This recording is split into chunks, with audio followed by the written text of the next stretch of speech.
우리가 진정으로 갈구하는 완벽한 질서란 단순한 규칙의 배열일까요? 아니면 신성한 조화를 인간의 언어로 번역한 숭고한 결과물일까요? 안녕하십니까? 오늘 우리는 수만 개의 음표로 소우주를 설계한 위대한 거장 요한 제바스티안 바흐의 치열했던 65년 생애와 그 속에 숨겨진 1100여 곡의 비밀을 탐구해 보려 합니다. 독일 아이젠하흐의 흙먼지 날리는 거리에서 라이프치히의 장엄한 교회당에 이르기까지 음악의 아버지가 걸어온 장엄한 서사가 지금부터 20분 동안 여러분의 눈앞에 생생하게 펼쳐집니다. 이 장대한 다큐멘터리는 단순한 기록을 넘어 그가 남긴 질서의 미학을 추적하는 학술적 여정이 될 것입니다. 여러분과 함께 18세기 독일의 현장으로 지금 바로 떠나보겠습니다. 역사의 책장을 넘기며 우리는 질서 정연함 속에 숨겨진 절대적인 아름다움의 원천을 찾아가는 이 장대한 다큐멘터리의 첫 페이지를 활짝 엽니다. 이 기록은 바흐가 남긴 수많은 악보 속에 담긴 인류의 유산을 증명하는 소중한 자료가 될 것입니다. 1685년 3월 21일 독일 튀링겐의 작은 도시 아이젠하흐에서 바흐 집안의 8번째 자녀로 탄생한 요한 제바스티안은 음악가 혈통의 정점을 상징하는 존재였습니다. 당시 거주 인구가 3,000명 남짓에 불과했던 이 구역은 루터교의 엄격한 교리가 지배하고 있었으며 그의 부치는 시의 음악인으로서 사회적 명망이 상당히 높았습니다. 소녀는 어린 시절부터 아버지로부터 바이올린과 비올라 연주법을 직접 전수받았으며 이는 훗날 그가 구축할 거대한 대위법적 세계관의 기초적인 자양분이 되었습니다. 30년 전쟁의 여파가 남아있던 사회 구조 속에서 바흐 집안은 무려 7대에 걸쳐 50인 이상의 예술가를 배출하며 지역 공동체의 문화적 기틀을 확고하게 마련했습니다. 아이젠하흐 거리는 당시 무역상들과 노동자들이 끊임없이 오가는 활기찬 장소였으며 어린 아동은 그 속에서 매일같이 울려 퍼지는 성당 종소리를 통해 신성한 음악의 체계를 체감했습니다. 이 단계에서 우리는 그가 태어난 가옥의 구조와 당시 사용되던 기구들의 세밀한 질감을 통해 17세기 후반 독일의 실상을 손에 잡힐 듯 생생하게 마주하게 됩니다. 구체적인 기록에 따르면 당시 가문의 연간 수입은 상당한 수준이었으며 이는 안정적인 교육 환경을 제공하는 밑거름이 되었습니다. 또한 흙먼지 날리는 거리의 풍경과 사람들의 분주한 발걸음은 당시의 역동적인 분위기를 그대로 재현하여 시청자를 현장으로 인도합니다. 당시 아이젠하흐는 튀링겐 공국의 중심지로서 문화적 자부심이 대단했으며 이러한 배경은 어린 바흐의 자의식 형성에 지대한 영향을 끼쳤습니다. 가계 문헌에 따르면 바흐의 조상들은 대부분 성가대원이나 궁정 악사로 활동하며 음악을 가업 이상의 신성한 소명으로 여겼습니다. 이러한 가문 내적 유산은 바흐에게 음악이 단순한 유희가 아닌 삶의 질서 그 자체임을 깨닫게 했습니다. 거리를 오가는 사람들의 활기찬 모습과 그들의 발밑에 깔린 명확한 그림자는 당시의 현실감을 더해줍니다. 2천여 명의 상주 인구가 만들어내는 매일의 리듬은 바흐의 초기 음악적 직관에 깊은 영감을 주었을 것입니다. 바흐 가문의 계보는 이 파르치먼트 기록에서 보듯 음악적 천재성이 대를 이어 축적된 결과였습니다. 이막의 A.B. 하타 가계도는 그가 짊어진 음악적 유산의 무게를 시각적으로 증명합니다. 1985년에 아이젠하흐는 한 명의 천재를 품기에 충분한 문화적 토양을 갖추고 있었습니다. 이제 소년 바흐가 마주하게 될 다음 시련의 장으로 이동해 보겠습니다. 10살의 어린 나이에 부모를 잃고 형 요한 크리스토프의 처소에서 기거하며 시작된 시련의 시간은 역설적으로 그를 가장 강인한 창작자로 단련시키는 계기가 되었습니다. 그는 형이 엄격히 금지했던 비밀스러운 기록물을 달빛 아래서 6개월 동안 매일 밤 베꼈으며 시력을 잃을 정도의 집요한 열의를 보였고 이는 선배 거장들의 기술을 완벽히 흡수하는 소중한 경험이었습니다. 당시 오르드루프는 인원 2,000명 정도의 작은 정착지였으나 그는 그곳의 척박한 환경 속에서도 클라비어 연주의 근간을 탄탄하게 전수받았습니다. 그는 매일 새벽 4시에 일어나 차가운 공기를 뚫고 훈련에 매진했으며 이러한 규율 잡힌 생활 양식은 평생 그가 예술적 질서를 유지하는 뿌리가 되었습니다. 마을 광장에서는 여전히 사람들이 분주하게 오가며 각자의 삶을 살아가고 있었고, 바흐는 그 삶의 파동을 음악적 질서로 승화시키는 법을 스스로 터득해 나갔습니다. 당시 오르드루프 교회에 보존된 기록에 따르면 그는 매일같이 파이프 오르간 앞에 앉아 소리의 한계를 시험했으며, 이러한 헌신은 훗날 그가 남길 대작들의 자양분이 되었습니다. 이 고독한 필사의 시간들은 훗날 그가 보여줄 치밀한 악보 구성력의 토대가 되었습니다. 소년의 손끝에서 번지는 잉크 자국은 예술을 향한 가장 숭고한 흔적이었습니다. 오르드루프의 차가운 겨울밤은 바흐의 내면에서 가장 뜨거운 음악적 불꽃을 피워 올리는 배경이 되었습니다. 이제 더 넓은 세계인 르네부르크로 발걸음을 옮겨보겠습니다. 이후 성 미카엘 학교의 장학생으로 발탁되어 350km를 직접 걸어서 이동한 그의 여정은 당시 북독일의 척박한 지리적 상황과 교육적 열망을 동시에 보여주는 상징적인 사건입니다. 그곳에서 그는 프랑스 스타일의 기악 선율과 이탈리아의 협주곡 형식을 접하며 유럽 전역의 음악적 질서를 자신의 체계 안으로 편입하기 시작했습니다. 르네부르크의 소금 산업으로 풍요로웠던 사회 배경은 그에게 최고 수준의 도서관 자료를 제공했으며, 그는 수천 권의 종이 뭉치들을 섭렵하며 예술적 지평을 무한히 확장했습니다. 18세의 젊은 나이에 아른슈타트의 오르간 점검관으로 채용될 만큼 그의 기술적 이해도는 이미 동시대 전문가들을 압도하는 수준에 도달해 있었습니다. 당시 학교 광장에는 전 유럽에서 모여든 생도들과 상인들이 끊임없이 오갔으며, 그는 그 다양한 문화적 충돌 속에서 보편적인 음악 언어의 필요성을 절감했습니다. 우리는 르네부르크의 웅장한 건축물 사이로 흐르는 기류와 학생들의 소란스러운 움직임을 통해 청년이 느꼈을 학문적 희열을 생생하게 공유하게 됩니다. 성 미카엘 학교의 이 장엄한 도서관은 그에게 전 유럽의 지적 유산을 아낌없이 내어주었습니다. 수만 권의 고서 사이를 지나며 그는 질서 속에 깃든 지혜의 무게를 깨달았을 것입니다. 르네부르크의 소금기가 밴 공기는 그의 음악적 야망을 더욱 단단하게 굳혔습니다. 이제 본격적인 경력이 시작되는 바이마르로 향하겠습니다. 바이마르 궁정 오르가니스트 시절, 그는 오르간 연주 기술의 극치를 보여주었으며, 이때 작곡된 수많은 전주곡들은 논리적 완결성의 정수로 평가받습니다. 그는 당시 인구 5,000명의 구역에서 공작의 두터운 신뢰를 받으며 실험을 지속했으나 동시에 엄격한 신분 체제의 한계와 직업적 갈등을 겪기도 했습니다. 그는 이 시기에 이탈리아 비발디의 협주곡 형식을 연구하여 자신의 작품에 다채로운 화성적 풍부함을 더했으며, 이는 훗날 보편성을 획득하는 중요한 전환점이 되었습니다. 궁정 내부의 통로에는 화려한 의복을 입은 귀족들과 시종들이 끊임없이 지나다녔고, 그는 그 화려함 뒤에 숨겨진 차가운 체계를 음악적으로 투영하려 노력했습니다.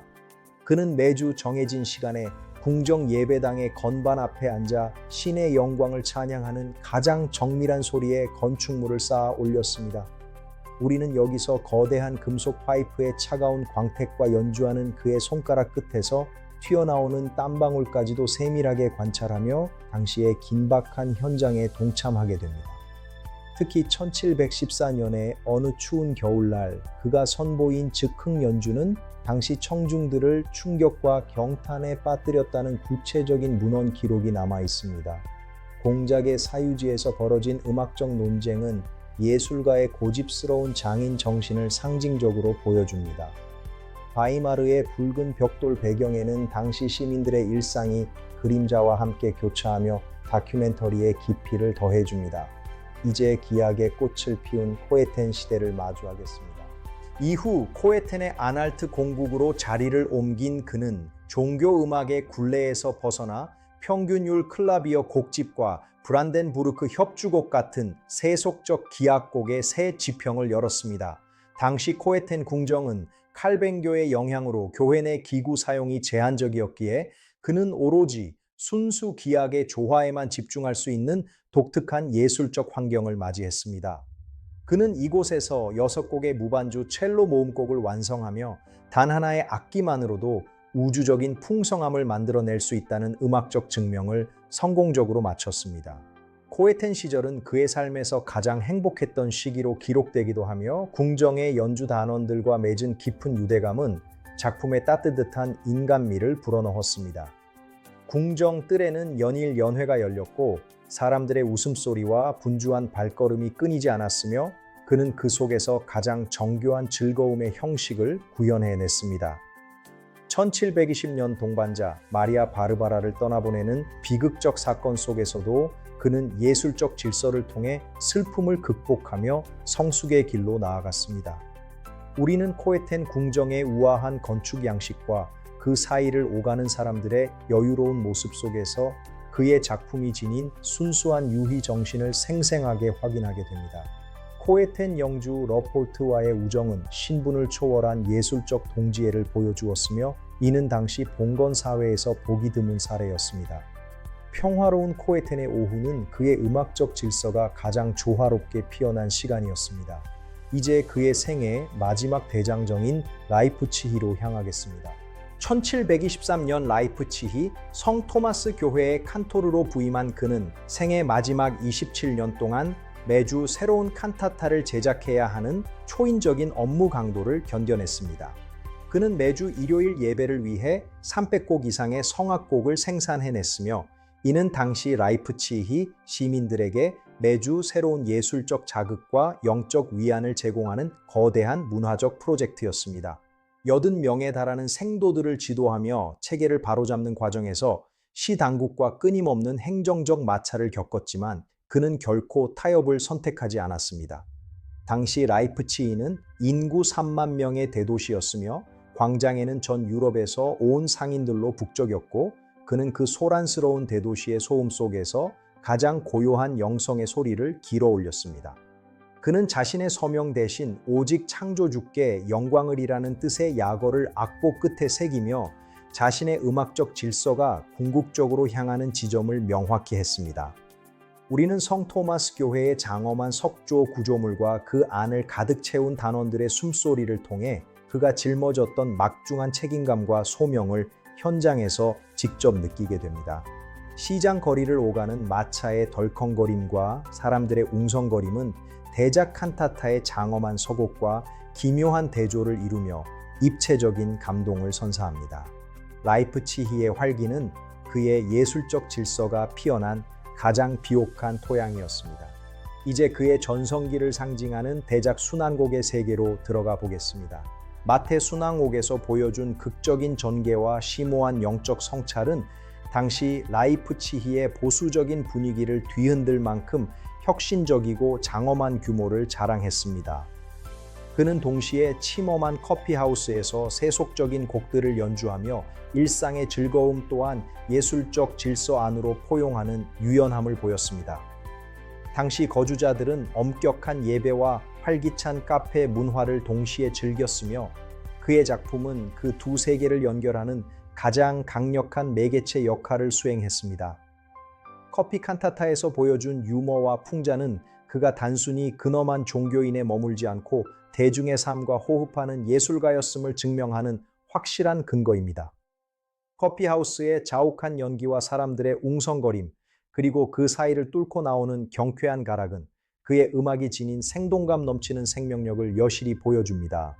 우리는 여기서 화려한 의식의 장엄함과 서민들의 일상이 교차하는 18세기 라이프치히의 입체적인 사회상을 손에 잡힐 듯 생생하게 마주하며 그의 인간적인 면모를 재발견하게 됩니다. 당시 커피 소비량 데이터와 침엄한 하우스의 좌석 배치도는 바흐가 얼마나 대중적인 인지도를 가진 인물이었는지를 객관적으로 뒷받침합니다. 촛불이 일렁이는 성당의 고요함과 은식기가 부딪히는 카페의 소란스러움은 그의 음악 안에서 완벽한 평형을 이룹니다. 이제 그의 생의 마지막 정점인 푸가의 기법을 마주해 보겠습니다. 바흐의 질서는 결코 멈추지 않습니다. 생애 말년 시력을 완전히 잃어가는 고통 속에서도 그는 인간 지성이 도달할 수 있는 최고의 대위법적 탐구인 푸가의 기법 지필에 모든 에너지를 쏟아부었습니다. 이 미완성 유작은 하나의 주제가 수십 가지 방식으로 변주되고 결합되는 과정을 통해 소리가 도달할 수 있는 수학적 완벽함의 끝을 보여주고 있습니다. 그가 구축한 이 정밀한 구조물은 훗날 모차르트와 베토벤을 거쳐 현대의 모든 장르에 지대한 영향을 미치는 거대한 음악적 뿌리가 되었습니다. 1750년 7월 28일 그는 위대한 질서의 한 장을 마무리하며 조용히 생을 마감했지만 그가 남긴 1128곡의 목록은 오늘날에도 인류의 소중한 문화적 자산으로 살아 숨쉽니다. 그의 예술은 단순한 소리의 유희를 넘어 세상의 혼돈을 잠재우고 조화를 구축하려 했던 한 천재의 숭고한 투쟁의 기록이라고 할 수 있습니다. 우리는 노학자의 방 안을 가득 채운 오래된 종이 냄새와 창밖 밤거리를 오가는 사람들의 희미한 발소리를 통해 위대한 생애의 마지막 순간을 가장 경건하게 목격하게 됩니다. 그가 남긴 마지막 음표 하나하나에는 우주의 원리를 음악적으로 증명하려 했던 불굴의 의지가 서려 있습니다. 당시 그의 시력을 잃게 한 수술 기록과 그 이후의 구술 필기 기록은 그가 처했던 신체적 한계를 데이터로 보여주며 예술적 집념의 위대함을 더욱 돋보이게 합니다. 촛불 아래 마지막 악보를 완성하던 그의 모습은 음악적 질서가 곧 생명이었음을 보여줍니다. 밤 공기에 실려오는 멀리서 들리는 종소리는 그의 영원한 안식을 축복하는 듯했습니다. 이제 바흐가 남긴 유산이 현대에 어떻게 숨쉬고 있는지 살펴보겠습니다. 사후 79년 만에 맨델스존에 의해 부활 연주가 시작되면서 그는 음악의 성자로 추앙받게 되는 결정적인 계기를 맞이했습니다. 그가 설계한 음악적 아키텍처는 오늘날 디지털 연산 구조와 놀라울 정도로 흡사하며 이는 그가 시대를 앞서간 논리적 사유가였음을 입증하는 강력한 데이터적 근거가 됩니다. 전 세계 곳곳에서 매일 수천 번 이상 울려 퍼지는 그의 선율은 인종과 종교를 초월하여 인간이 느낄 수 있는 가장 보편적인 질서의 아름다움을 선사하고 있습니다. 보이저에 실려 우주로 보내진 골든 레코드의 첫 곡이 그의 작품이라는 사실은 그가 남긴 유산이 지구를 넘어 우주적인 가치를 지니고 있음을 상징적으로 보여줍니다. 우리는 현대의 화려한 공연장과 우주 공간을 교차하는 비주얼을 통해 시공간을 초월하여 존재하는 바흐의 영원한 영향력을 생생하게 실감하게 됩니다. 20분간의 이 장대한 여정은 여기서 마무리되지만 그가 우리에게 던진 조화에 대한 질문은 앞으로도 수세기 동안 인류의 가슴 속에서 끊임없이 메아리칠 것입니다. 바흐의 음악은 인류가 도달할 수 있는 지적 고결함의 정점이며 우리 모두가 지켜나가야 할 가장 소중한 조화의 상징입니다. 현대 음악의 음반 판매량과 스트리밍 통계 데이터는 바흐의 음악이 여전히 살아있는 생명력임을 증명하며 다큐멘터리의 마지막을 장식합니다. 성당 내부의 거대한 오르간 소리는 인류의 영혼을 울리는 가장 견고한 질서의 메아리입니다. 이제 우리는 이 장대한 서사를 갈무리하며 마지막 인사를 나누고자 합니다. 바흐의 질서는 영원히 계속될 것입니다. 지금까지 우리는 바흐라는 거대한 산맥을 넘으며 그가 구축한 견고한 체계와 그 속에 피어난 인간적인 고뇌를 가장 깊이 있게 살펴보았습니다. 위대한 예술가의 서사가 여러분의 가슴 속에 영원히 지워지지 않는 아름다운 선율로 남기를 진심으로 기원하며 여기서 모든 중계를 마칩니다. 만약 여러분이 구독과 좋아요를 눌러주신다면 저는 여러분의 소중한 영혼을 더욱 오랫동안 풍요롭게 채워드릴 것을 약속드립니다. 구독과 좋아요 부탁드립니다. 감사합니다.